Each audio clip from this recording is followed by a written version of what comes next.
No, they have been completely dishonest in their take on him, and for that matter, completely dishonest in their take on Tulsi. Which brings me to my next guest, Caleb Maupin. Caleb Maupin is a speaker, writer, journalist, political analyst, and author. Easily one of my favorite people to talk to. How you doing, Caleb? You doing all right this morning? Good. I'm great. Can you hear me? Are you Yes. getting audio? Yeah, okay. I can hear you perfectly fine. I have been deeply bothered by, for one, let me say it this way. Tulsi Gabbard did a damn good job at her commencement hearing. And, it makes it clear why they dislike her so much. When Tulsi Gabbard, when they ask her a question, and Tulsi Gabbard answers the question directly. In fact, I'll just give an example. So Tulsi Gabbard points out, I'll go to this one, because there's a few of these, and many of these are really, really good. All right. So this one, where Tulsi Gabbard brings up Timber Sycamore, that the CIA Obama administration was effectively trying to overthrow the Syrian government. And, the response is not, oh my God, we're backing terrorists. The response is, yeah. They did it in public. They did it at the United Nations. So this is Mark Kelly, astronaut, who doesn't seem to take issue with, in fact, let me move over to Tulsi answering, because this one is getting a little bit long. He asked this question, effectively saying, well, Tulsi, it sounds like you were repeating stuff from Putin and from Assad. Now, Gabbard points out, look, I was fighting in this war, and we were backing terrorists trying to overthrow the government of Syria. Why is this okay? Meaning, if I am literally putting my life on the line for this country to fight Islamic terrorists, as she would call it, then why are we also backing those terrorists in regards to overthrowing this government? This is Gabbard making these claims. Senator, as someone who enlisted in the military specifically because of Al-Qaeda's terrorist attack on 9/11 and committing myself and my life to doing what I could to defeat these terrorists, it was shocking and a betrayal to me and every person who was killed on 9/11, their families and my brothers and sisters in uniform. When, as a member of Congress, I learned about President Obama's dual programs that he had begun really to overthrow the regime of Syria, and being willing to, through the CIA's Timber Sycamore program that has now been made public, of working with and arming and equipping Al-Qaeda in an effort to overthrow that regime, starting yet another regime change war in the Middle East.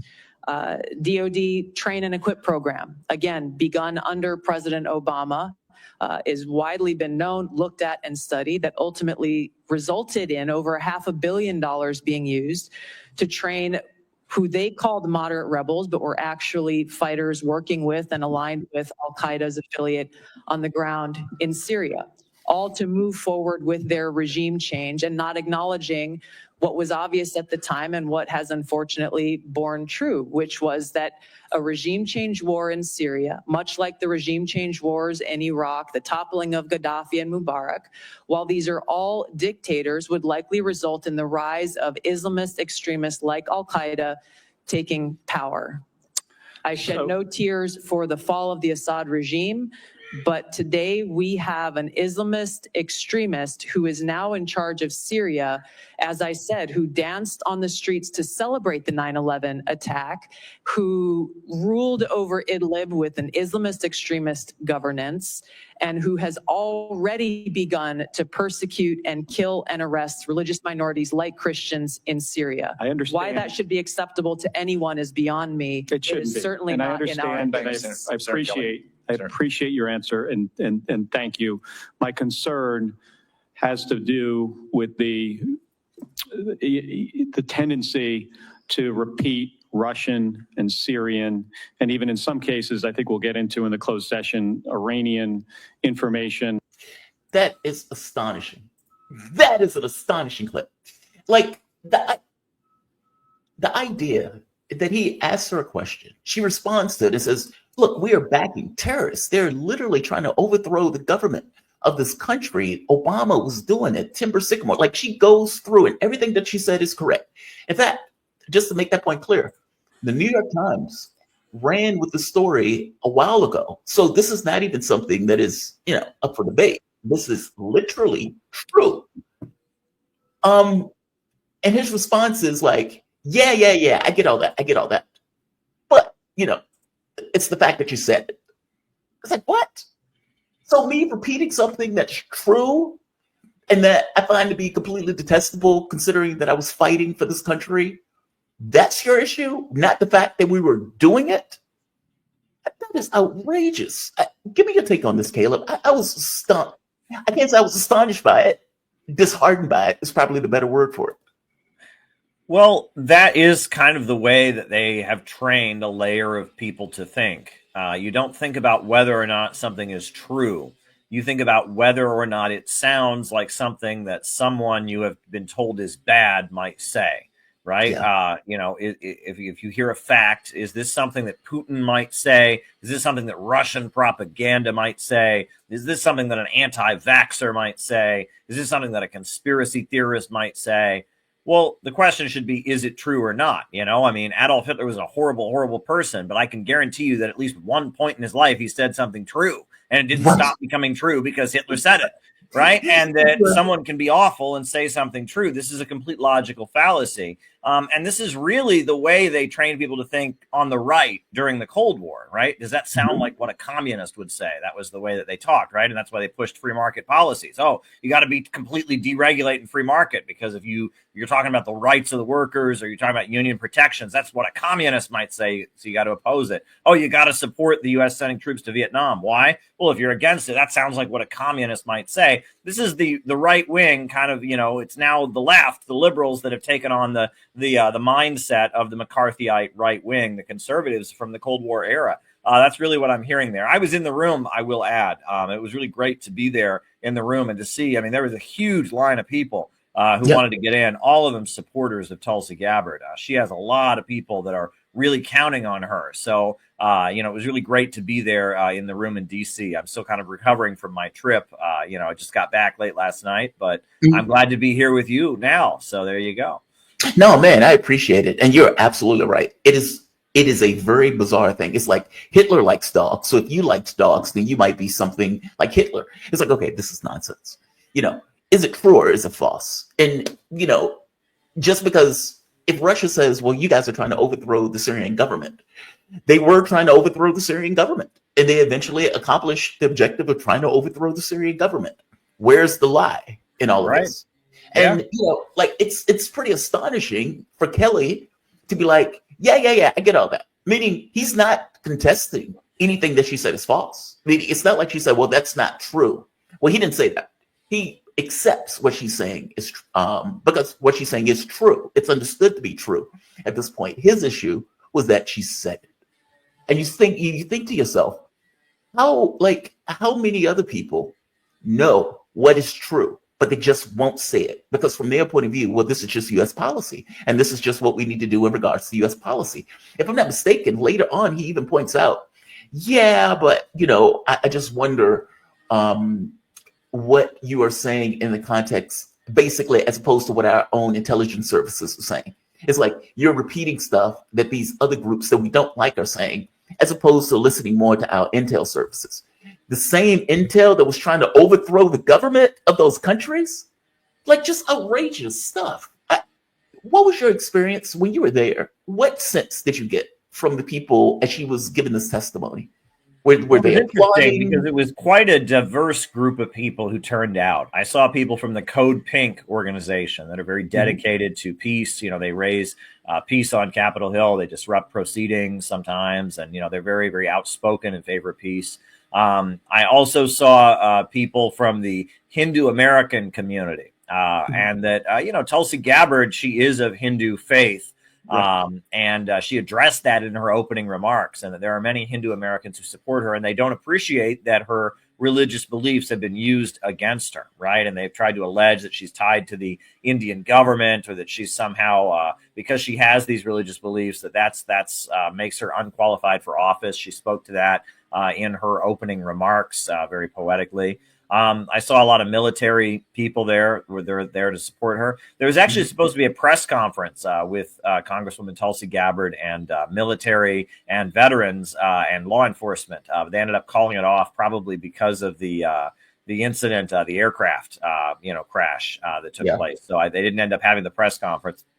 I actually went to DC for that press conference. So I ended up just going to the hearings. And it was a big crew of people there to support the Congresswoman there. And, they had about 50 seats. And there was a big line, and it was just, next seat. And then someone would walk out, and then they'd say, all right, we'll take one more. And then you'd go and fill in their seat. And it was standing room only, as they say, but I guess you couldn't stand because they don't allow that. So it was all the seats were full, to put it mildly. But a lot of people there supporting her. When she walked in, people were applauding, chanting USA, USA. I will say, I think that the clothing that she wore all white. You'll notice that was to make a statement. White is a color associated with peace. It's associated with purity in a lot of religious cultures and religious symbolism. And I think the fact that she showed up in all white, I don't think that was an accident by any means. That was very much intended to make a statement.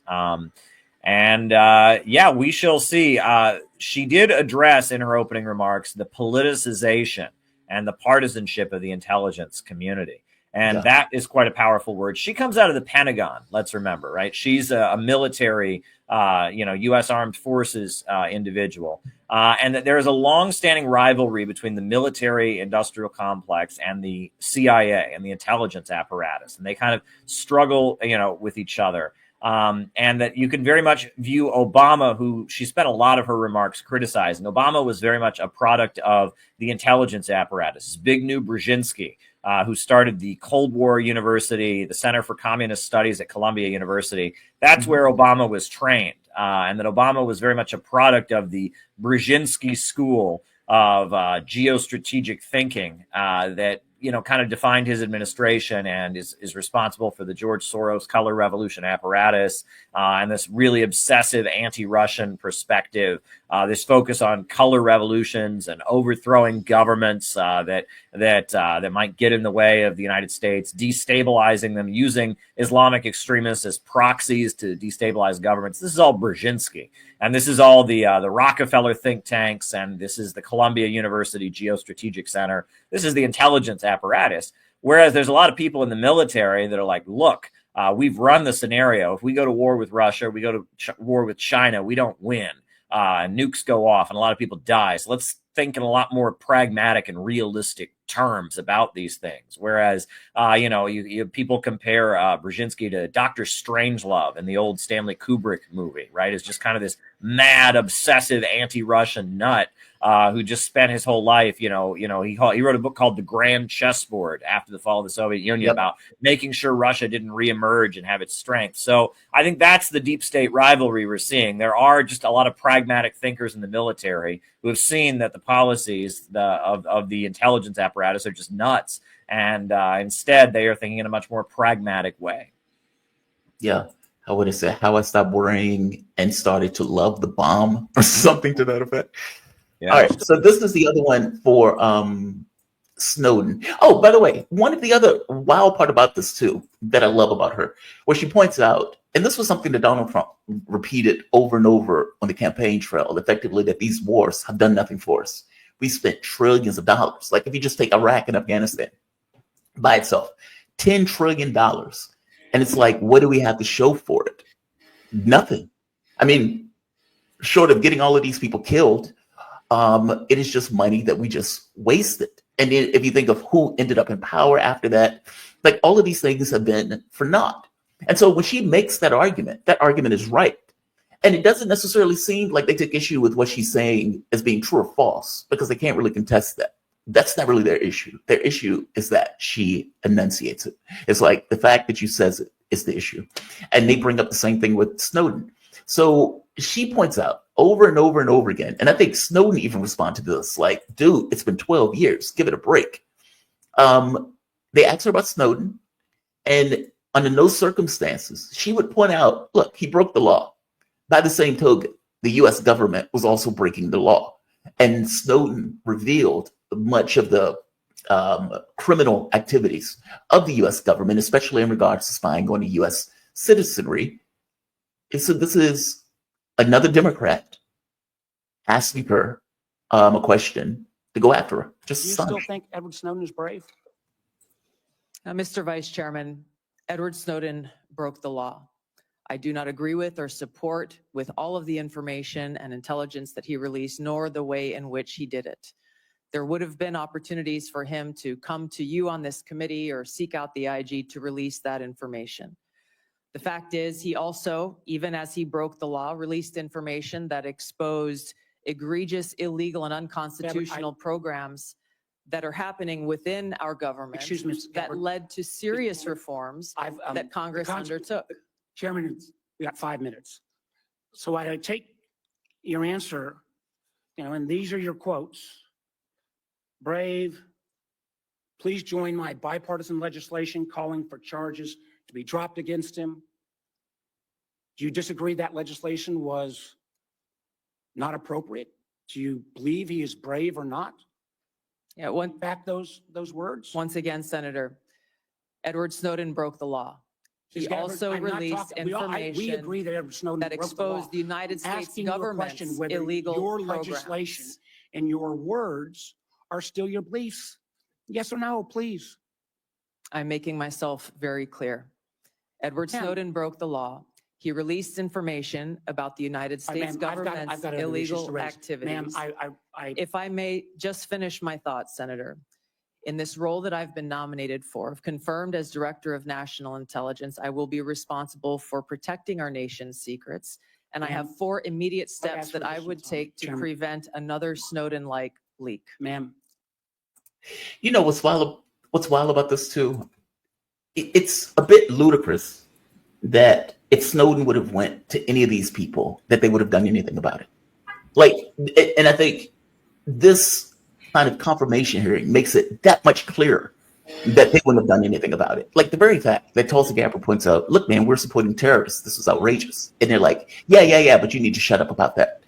And she's like, well, if Snowden should have went to somebody on one of these committees in order to explain what was taking place, and what did you think was going to happen after that? Do they really believe that these committees that are supposed to be overseeing the intel community, who knows what the intel community is doing, by the way, and don't do anything about it, would do something about it if Snowden revealed what they were doing? I think that's ludicrous. But give me your take on that. I mean, give me your take on that. Well, the fact that she refused to call him a traitor, I think, is a very good sign, because they wanted her to say that, and they just demanded that she call him a traitor to the country. And she refused to do that. She did insist that he shouldn't have done what he did, which, I mean, that makes sense. Being the Director of National Intelligence, you can't be advocate that people leak classified information, and that he did break the law, et cetera. But she didn't, she wouldn't call him a traitor, and she just wouldn't do that. She held her ground on that point. And that is a very, very important sign. That is a message, I think, that she's sending to people around the world who do appreciate what Edward Snowden did. You know, she can't necessarily come out swinging about, oh, he's an amazing person, like she once did, right? She has to kind of back away from her previous words. But when they're demanding that she just completely call him a traitor, she's not going to do that, right? A traitor to the country, you know, treason is a crime punishable by death, according to the Constitution. And, you know, and she comes out of the military. If someone's a traitor, they're the enemy of the country. She wasn't going to say that. You know, she just wasn't willing to call him a traitor to the country. And that's making clear that if she does come in, she's not going to come in as an ally of the people that Edward Snowden exposed for their illegal activities. She's going to come in as somebody who's going to some degree or other, try to restrain them. You know, look, and this is one thing I do want to point out is that, you know, there is, you know, on the internet and among people who share the perspective that you and I have, critical of U.S. foreign policy, there's a lot of people that they hear various things that she said and they're disappointed. They don't agree. And so they just say, oh, it's all hopeless. I don't think it's all hopeless, right? I think she did fantastic. Yeah, and that, I mean, she supports Israel. Well, I don't support Israel. That's not good. Her position on the FISA issue has changed. But I'm telling you, the fact that she wouldn't call Edward Snowden a traitor, and it got much more heated. I don't know if you have the other footage, but that guy got really, really fired up. The senator got really fired up against her. Why can't you call him a traitor? This is a yes or no question. You have to be able to call him a traitor. She just wouldn't do it. That's big. That's a huge thing. Isn't it amazing that we could potentially have a director of national intelligence who is somebody who doesn't think Edward Snowden is a traitor to the country? Now, the position that she's going for was created after 9/11. And this is very interesting. So, most countries, they have one intelligence service that is domestic. It's like their domestic, top cops, secret police or whatever. And they're international, right? In Russia, you have the FSB. In China, they have their intelligence services. I think it's just called the intelligence services, right? But in America, we have the CIA, the FBI, we have the U.S. Army intelligence, U.S. Navy intelligence, U.S. Coast Guard intelligence, we have the Secret Service, we have the National Security Agency, and they've created so many of these different agencies, right, that are all kind of supposed to be doing the same thing. And they're all competing with each other for budgets, mainly from the executive branch of the government, right? It's the president who ultimately determines how the money is appropriated, right? So they're all kind of competing for the same budget. They're all kind of doing the same job, which is carrying out intelligence operations, gathering information, trying to roll back foreign influence, trying to, maneuver and manipulate against different entities. And they're all tied in with private corporations as well, right? And especially in the computer age, they don't have computer guys running these agencies. They all contract it out to different computer companies and different people. So at this point, right, they talk about what they call deep state overlap, where it's almost totally confusing. So after 9/11, there was an attempt to deal with the fact that there were so many different intelligence agencies. They created the Office of the Director of National Intelligence. And that was a position created so there'd be one person whose job it was to kind of be the top dog, the top boss of all the intel agencies. And the main thing that the Director of National Intelligence does is brief the president. They prepare a daily briefing for the president of the United States with all the information. They present to the president, this is what's going on. This is the classified information that we've gathered. This is what's happening in the world. And based on that, the president makes a decision. Well, Tulsi Gabbard could potentially be the person who every day gathers information for Donald Trump and presents him and explains to him what's happening in the world. And the idea that it's somebody who doesn't think Edward Snowden's a traitor, who was not happy about us arming terrorists in Syria, who spoke out, and this came up, who opposed the killing of Qasem Soleimani. That's a really big deal. And I think that's potentially a very, very good thing to have her briefing the president of the United States every day. She also criticized the fact that it seemed like other intelligence directors weren't doing their job, and that often the briefings that President Trump got in his previous term were just stuff that you would have read in the New York Times. It was just kind of a summary of the daily newspaper, and that's not the job of the intelligence director. He or she, who is the director of national intelligence, is supposed to give special information to the president so he has a real understanding of what's actually happening. So this is very exciting. No, 1,000% agree with you. 1,000% agree with you. I take issue with this traitor stuff because, for one, they were committing crimes against the U.S. government, meaning the U.S. government was committing crimes against the U.S. population itself. The spying was against us. So this idea that she's being a traitor to the country, or Snowden was being a traitor to the country, Snowden was effectively going the higher road in this. And he was brave in coming out with it. And, I don't believe for one moment that if Snowden would have revealed that stuff, under normal circumstances, unless you're putting out a leak that is working in line with some kind of political apparatus, then they don't care. They tend to either bury it, not necessarily care about it. It's not something that's get aired. And I think this hearing is a very good example. It's not that Tulsi was being dishonest. It was the fact that she was revealing. And I don't know how that would have been different than Snowden revealing. I don't get the sense that they would have done anything about anything that Snowden would have came out and said. And so it's like, you guys are committing a crime against us, the American population. And then you are going after Snowden, calling the man treasonous when you are committing crimes against us. I mean, I just find this to be outlandish. And yeah, I agree with you. It is look, whatever issues that I take with Tulsi on this issue of either the drone warfare or the issue of Israel, all things being equal, she is far like headlong better than many of the other people who you would put into that spot. And I would want somebody in that spot who's at the very least somewhat skeptical of these regime change wars addressing the president and giving him intelligence, as opposed to some of these other people like a John Bolton or some of these other lunatics that might be around Donald Trump. No, I agree with you. I think it's a good thing. What do you think our chances are of getting in on this? Well, it's very close. It's down to 2 or 3 votes. It's going to be very, very close. But honestly, Trump has the option of a recess appointment as well. He could wait until Congress goes to recess and get her in that way, which he has said he kind of is considering and might just do. So I think there's a very, very good chance that she can get in. But she might get the votes. We'll see. It's down to a couple votes if she can change the minds of a couple senators. But also, if Trump just sneaks her in with a recess appointment, I think she can still get the job.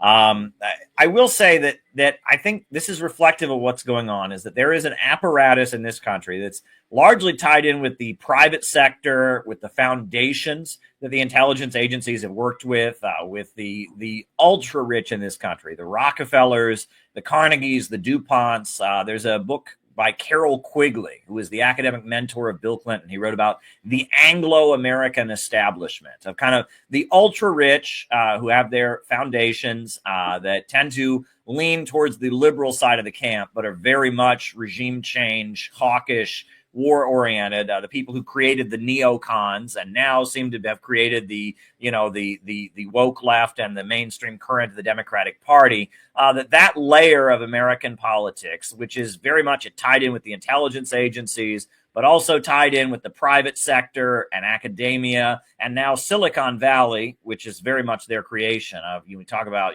Twitter and Facebook and Mark Zuckerberg, and I mean these people are that whole Silicon Valley is largely a creation and outgrowth of this Anglo-American establishment. It has so much power, and it has a particular agenda that is at odds with what most of the military and most of the rich and powerful people in America want. It's interesting. I mean, they are kind of an axis in American politics, and they want certain things that I think a lot of people within the power structure itself, a lot of very wealthy people, a lot of prominent military strategists and others just don't want.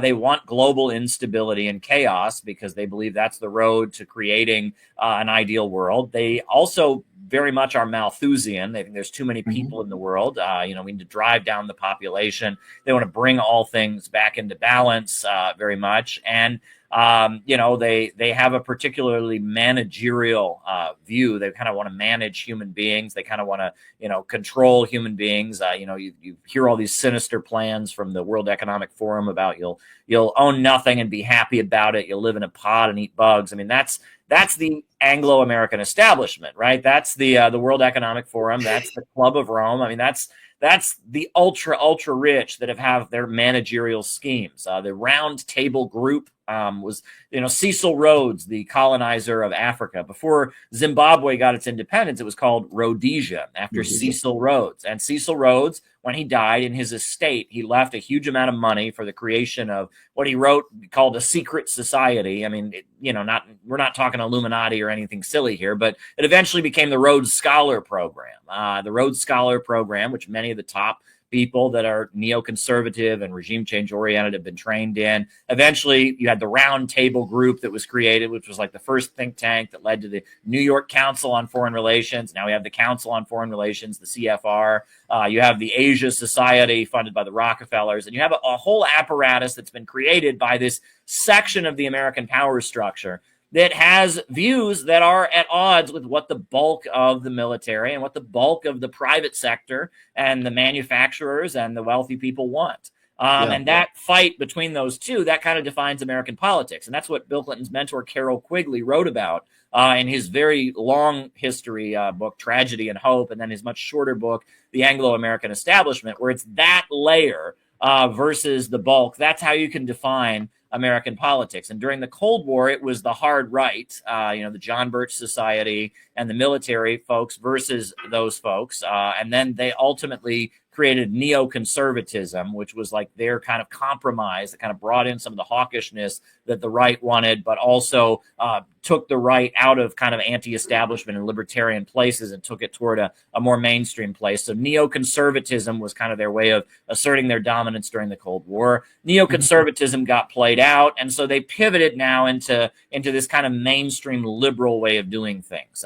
You know, in the Obama administration and the Biden administration very much were an incarnation of that. When Biden came into office, he wrote an article for the Council on Foreign Relations, their magazine, Foreign Affairs. And I quoted that article, and I read it because I'm sure Biden didn't actually write it. It was written by his staff. But the article was called "America Must Lead Again," and it was a critique of the Trump administration. And if you read it, it was very blatant. They didn't like that Trump said fake news because that discredited mainstream media, and mainstream media is promoting the truth and exposing the dictators and blah, blah, blah, blah, blah. It didn't like that Trump was allowing China to build power plants in African countries, right? That African countries were getting electrification because of China, and that had to be opposed because coal power plant are bad for the environment, and that China is not concerned about climate change the way we are. And that if you looked at it, it was very much in order to defeat climate change, in order to maintain the dominance of Wall Street and London, in order to maintain our narratives and make sure of the dominance of mainstream media, Trump must be repudiated in order to maintain this kind of global system that they refer to as the rules-based global order. In order to maintain that, Trump can't be tolerated. And I think Biden was in that essay very much speaking for the intelligence apparatus. And that's the intelligence apparatus that Edward Snowden saw all the evil things they were doing, violating our constitutional rights. And he saw that and he exposed that and he ran to Russia for protection. And Tulsi Gabbard, she comes out of people in the Pentagon who also saw that and said, look, they're arming al-Qaeda. Right. We're supposed to be fighting al-Qaeda. They're arming al-Qaeda. So she said, no, I'm going to speak out against that. And I think she had support. Tulsi Gabbard wouldn't have spoken out about U.S. foreign policy the way she did as an active duty Pentagon high ranking soldier if she hadn't had support. There were not a lot of people in the brass who supported her. And I think that Tulsi Gabbard represents much bigger than herself. There are sections of the American military. And I think a lot of it is that they're running the numbers. They run the scenarios. Like what happens? The USA goes to war with Russia and China, and what happens? Well, they can pull out all the computer simulations in the world, and they see the results of that, and it's not good. And they're not on a mission. And that's what kind of makes the military a little bit different than the intelligence apparatus. These folks in the intelligence agencies, they're on a mission. They have this ideological agenda. We're going to spread freedom around the world, and we're going to stop climate change, and we're going to and the military people are like, look, our job is to run the military. Our job is to maintain American strength. And so they're not committed to some crazy mission. They're just looking at the scenario and they're like, if this plays out, we lose, and we lose big. So let's not do this. I remember way back in 2013 when Obama was talking about sending cruise missiles to Syria. I was protesting. We marched from the White House. We were marching around downtown D.C. and a woman walked up to our protest.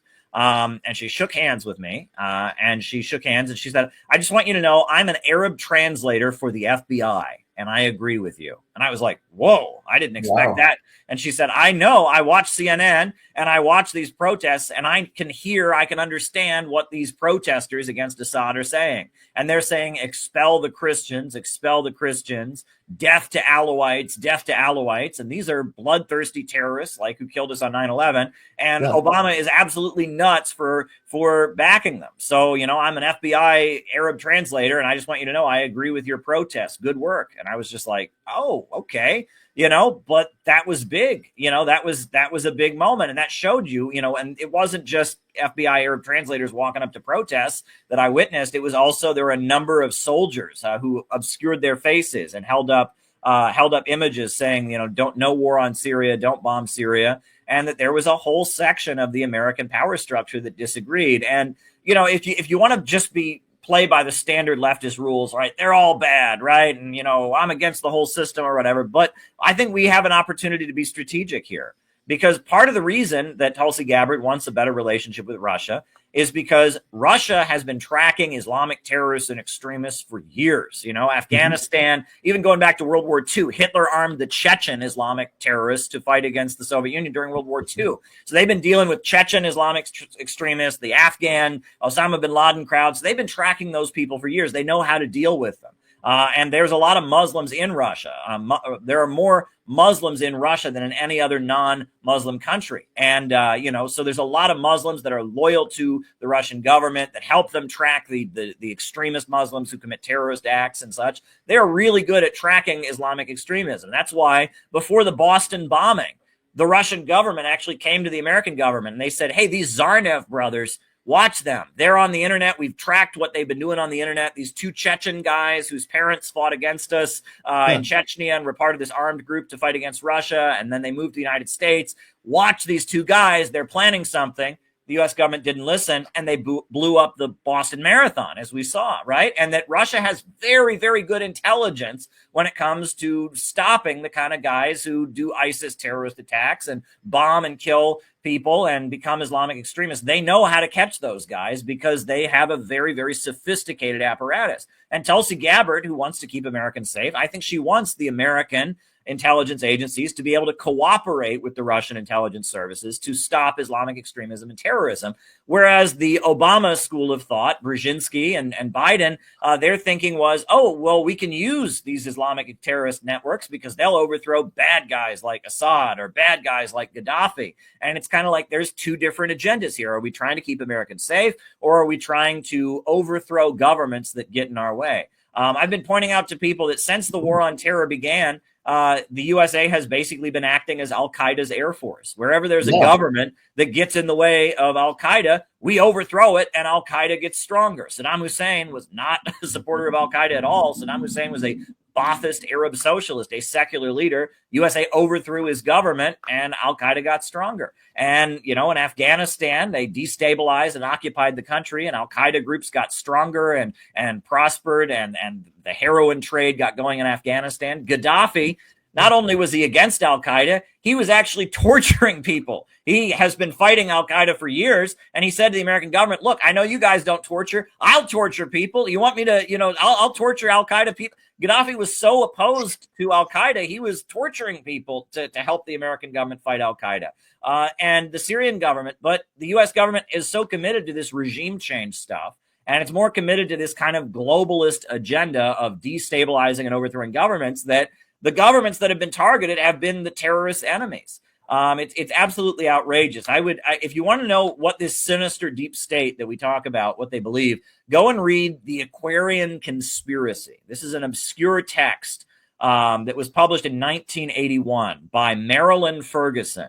And Marilyn Ferguson was the psychic guru of Al Gore. She was Al Gore's personal spiritual advisor. And she was funded by the Stanford Research Institute in California. And she wrote this manifesto in 1981 about what she believes. And again, it just sounds like a crazy kind of occultist weird thing about like there's a global awakening happening and we're going to reduce the population and people are raising their consciousness and all this. And it wouldn't matter if this woman wasn't personally advising Al Gore.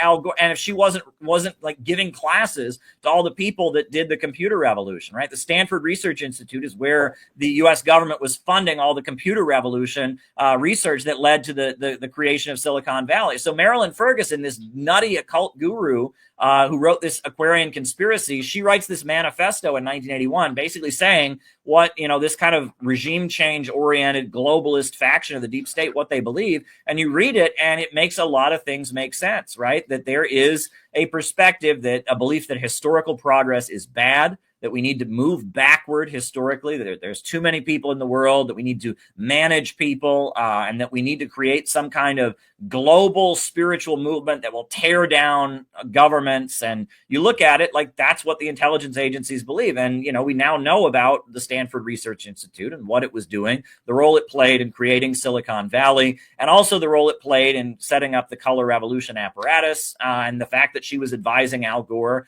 Right, Al Gore famously said, I invented invented the internet, right? And everyone made fun of him. But what he was referring to was the fact that he worked with the intelligence agencies to funnel the money from the NSA and the CIA and all that to the computer companies to help them set up an IBM and Microsoft and Amazon, and a lot of these big computer corporations in the late 80s were being set up by American government, strategic operations. It wasn't the free market that created these institutions. It was very much an intelligence decision because the Soviets couldn't afford to spend as much money on computer technology. So it was a way to beat the Soviet Union. And Brzezinski actually advocated this strategy as far back as 1970 in his book about the technotronic age and how you could Americanize the world by controlling information technology. And he wrote a whole document about this. As the Vietnam War, as the USA was losing the Vietnam War, he said, look, we got to change our strategy in fighting the communists. We just have to control information.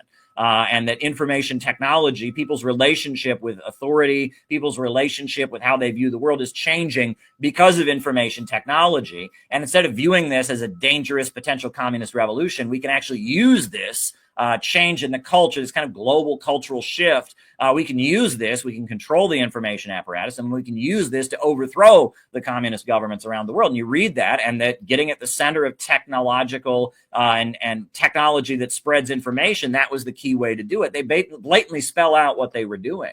And that this apparatus that is tied in with the richest of the rich, that has a very, very long-term geostrategic view, what they have been doing and how they've been running the American government and running the world for the last 20, 30 years since the fall of the Soviet Union, it's had serious consequences. And the rise of Putin in Russia was a repudiation of what those folks did, how they looted the country after the fall of the Soviet Union. The rise of Bolivarianism in Latin America, Venezuela, and Hugo Chavez, and the return to power of the Sandinistas and all that is a repudiation of how these people have run these countries and let Wall Street corporations just loot them economically, et cetera. The rise of the Shia aligned Islamic resistance in the Middle East, Hezbollah and the Houthis and all of that, they are a repudiation of these policies. And the whole world is kind of up in rebellion against the policies that have been advocated by this Eastern establishment and this ultra-rich faction in the United States. And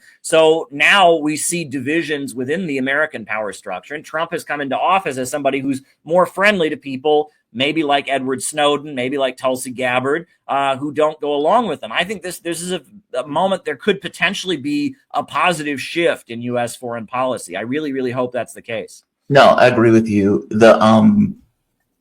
We create our monsters.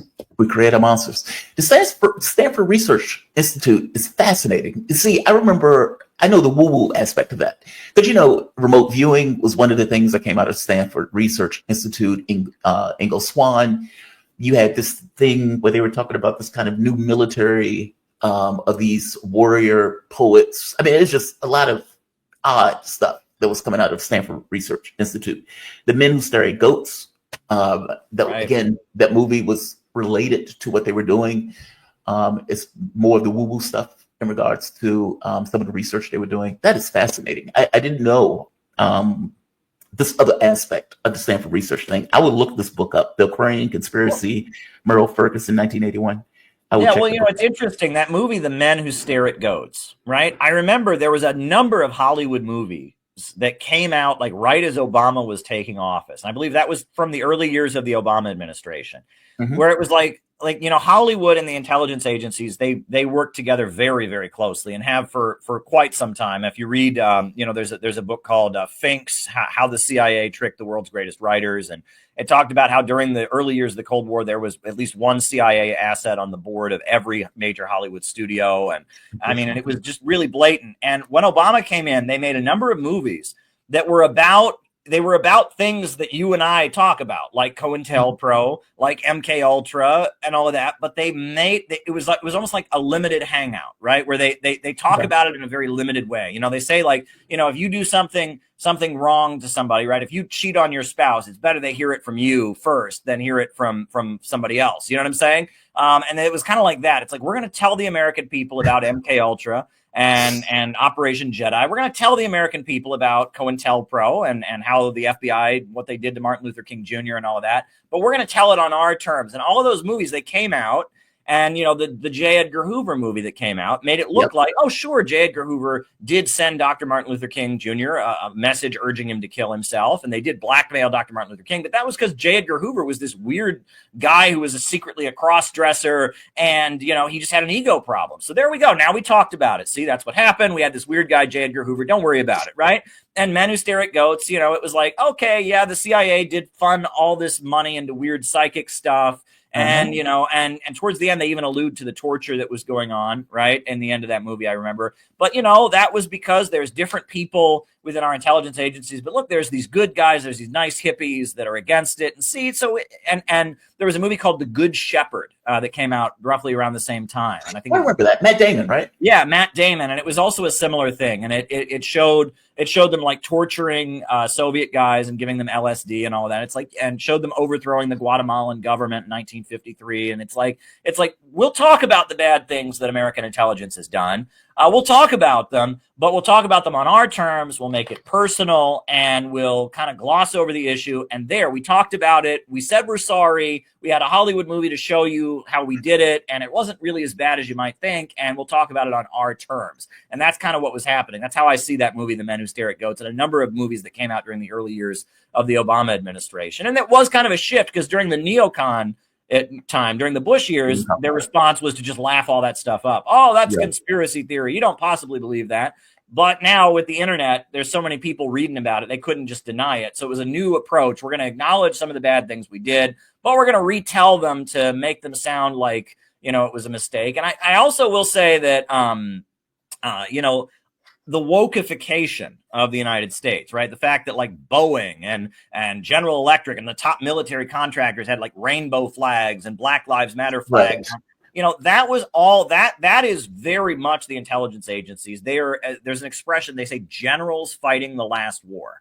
And that's because during the Cold War, the first Cold War, the Soviet Union talked about Black liberation. And they used the Black liberation struggle to just call out the United States. You say you're a democratic country.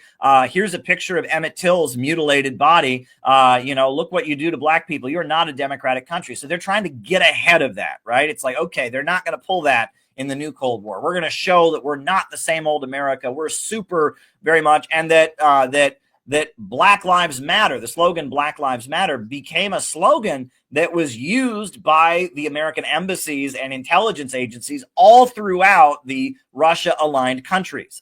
Whenever there was a protest against a Russian-aligned government, the U.S. Embassy would put out, Georgian lives matter, Ukrainian lives matter. I mean, it was almost like they took it on as a brand for building, and it was they know what they're doing is they're trying to get ahead of this, and they don't want the Black freedom struggle in the United States to be a vehicle through which American imperialism is opposed. And you'll notice that at the same time, the Biden administration was, they're painting murals of Angela Davis, and they're, painting the streets of DC to say Black Lives Matter. They also raided the homes of the Uhuru movement and dragged them into federal court because they were a Black liberation organization that was anti-imperialist, that did go to Russia and did meet with Russian folks and did defend Russia in Ukraine. So it shows how they play these games.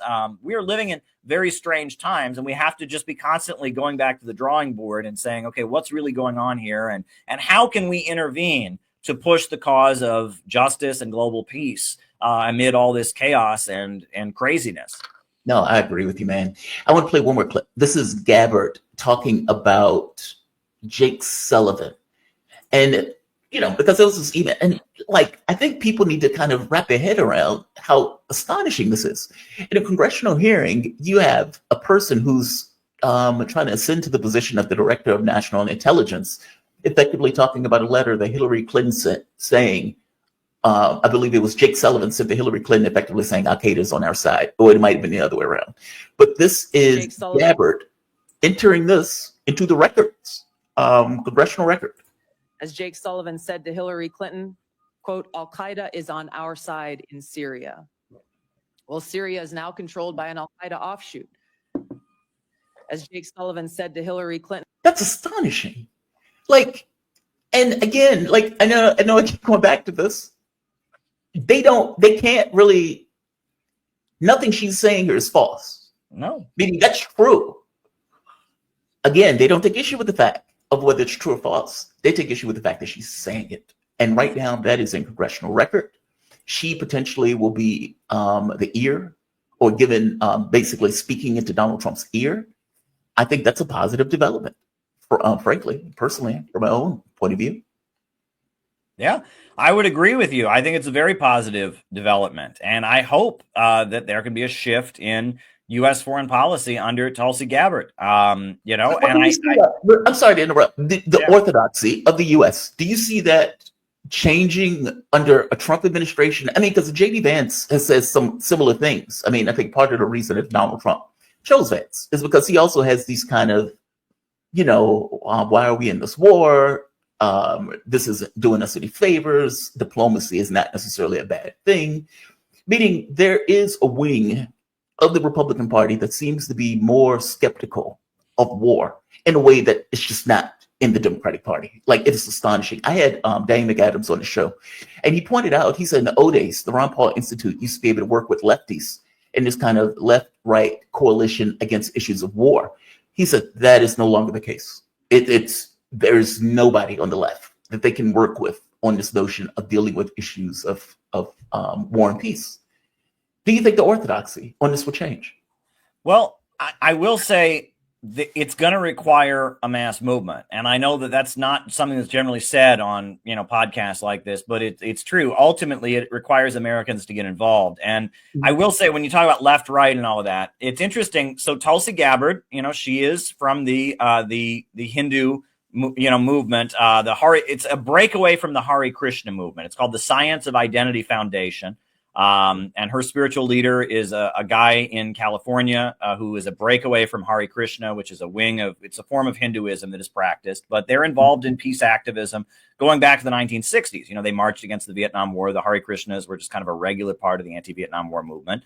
Very anti-communist, very conservative in India, but also very anti-war. And they were, a religious group that was brought to the United States largely by American intelligence, probably, as an alternative to communism. The idea is young people that are protesting the war, maybe they won't be communists, they'll become conservative Hindus, and they exist and they have intelligence connections. I thought it was also interesting that Tulsi Gabbard shouted out traditional Catholics in her speech, which was very interesting, right? Because the FBI had accused traditional Catholics of potentially being a security risk. And she talked about, now when we talk about traditional Catholics, these are Catholics who think the Pope is a sellout, who think the Pope is a communist, basically, and they only do the traditional Latin Mass.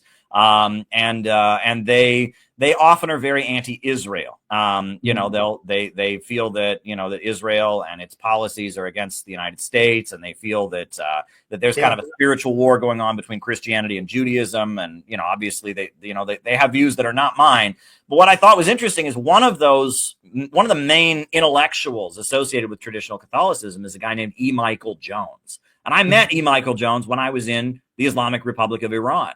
They love him in Iran. The Iranians love E. Michael Jones, and he lives in South Bend, Indiana. He hates Pete Buttigieg, and he is like the big guru of traditional Catholicism, right? And he loves Iran. He supported the Syrian government. He generally takes anti-imperialist stances based on his very conservative traditional Catholic views. And I mean, I don't want to say anti-Semitic. I don't want to hurl labels at people, but he very much believes there's a fight between Christianity and Judaism in the power structure. I don't agree with that, but that's kind of how he sees things as a traditional Catholic. Now, the fact that Tulsi Gabbard gave a shout out to traditional Catholics and how the FBI was targeting them, that says to me that there is an effort to at least some degree to use these kind of different dissident communities as kind of a layer that can give support to Trump if he wants to change U.S. foreign policy. And that's very interesting and exciting to me, right? And we know that, her religious movement had intelligence connections historically, right? In the anti-Vietnam War years, they were used kind of by a section of the American government that wanted to de-escalate and negotiate in Vietnam. They were used to build the peace movement for their own reasons during the 1960s, right? And then she's shouting out traditional Catholics, which, she's shouting them out. And they're a dissident group that is anti-Israel and has a lot of support among like urban cops and firemen. From what I understand, like, urban Catholics of Irish and Polish descent, right? A lot of them are Roman Catholic, but a lot of them there's a layer, an increasing number of them that get into, conspiracy theories and are questioning Israel and stuff. And so a lot of urban cops and firemen are attracted to this kind of E. Michael Jones traditional Catholicism stuff that makes them critical of Israel and critical of U.S. foreign policy. That says to me that Tulsi Gabbard on some level realizes that if Donald Trump is going to be able to change U.S. foreign policy, there's going to have to be some kind of movement to back him up in doing that, So, historically, I come out of the left, but the left have lost their minds. I mean, I haven't. Yes. My beliefs haven't changed. I'm an anti-imperialist. I'm fighting for the working class. I stood with Uhuru when they were indicted, and I went to their court appearances, and I was there at their sentencing. I was there at the opening day of their trial. And that it says to me like there's an understanding that there's going to have to be some kind of mass movement among the population to oppose the march toward World War III. And that's very exciting to me because ultimately, the way Roosevelt was able to, have the United States be on the right side of World War II was because there was a mass movement called the Communist Party, called the labor movement, called the CIO, the Congress of Industrial Organizations. And the way the Civil Rights Act was able to be passed was because Kennedy and Johnson were aligned with a mass movement called the Civil Rights Movement and Martin Luther King Jr. And that ultimately, yes, there's the woke movement on the so-called left that is pro-war and cancel culture and all of that, but there's going to have to be some kind of movement in opposition to it. And I mean, I know about, the Libertarian Party. Angela McCurdle of the Libertarian Party has pushed the Libertarian Party to get more involved in anti-war activism. I consider Angela McCurdle to be a friend. We sponsored the Rage Against the War Machine rally. My organization, the Center for Political Innovation, we were very happy to sponsor the Rage Against the War Machine rally where Tulsi Gabbard was a speaker. And it says to me that Trump and his base know they're going to have some kind of movement to back them up. And that's an important opportunity for those of us who believe in anti-imperialism to build structures that can be in the streets and say, hey, we may not agree with everything Trump does, but if he makes peace with Russia, if he makes peace with North Korea, we're for that. I think that there will be peace with Russia, but Trump wants a photo op. Right? I mean, I think there's going to have to be a big meeting where Donald Trump shakes hands with Putin and shakes hands with Zelensky, and they all take pictures signing an agreement. That's going to be a necessity. Trump, if that doesn't happen, Trump is not for it. So I think that this photo op has to be arranged.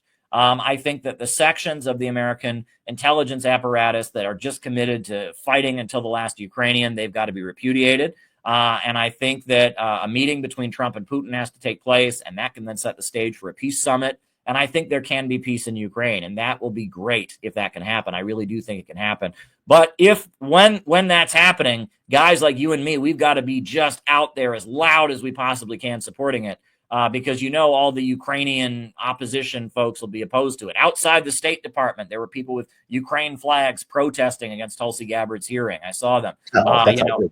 It absolutely outrageous. Keep killing my people, right? No peace deal. I mean, it's absolutely outrageous. So we've got to push and give the other side of the story. That's my view. Caleb, man, always appreciate you, my man. Thank you for this. Caleb Malton, speaker, writer, journalist, political analyst, and author. Caleb, where can people find you, Caleb? By the way, I know it's Center for Political Innovation. CPIUSA.org. That's where all of our stuff is available. Center for Political Innovation. I also have my own YouTube channel. I'm on YouTube. I stream a lot. I'm on Twitter and stuff. But CPI, that's our group. We had a great reception. The video of your great presentation is up on YouTube already, and it was tremendous. And we're looking forward to doing some great, exciting things. We're having a workshop in Minneapolis, February 22nd. That's going to be good. And then we're having our national convention in Chicago in July. So a lot of work is going into that. We want to fill that auditorium up with hundreds of people. So very exciting. So a lot is happening. Always appreciate you, my man. Thank you for this. Have a good one, man.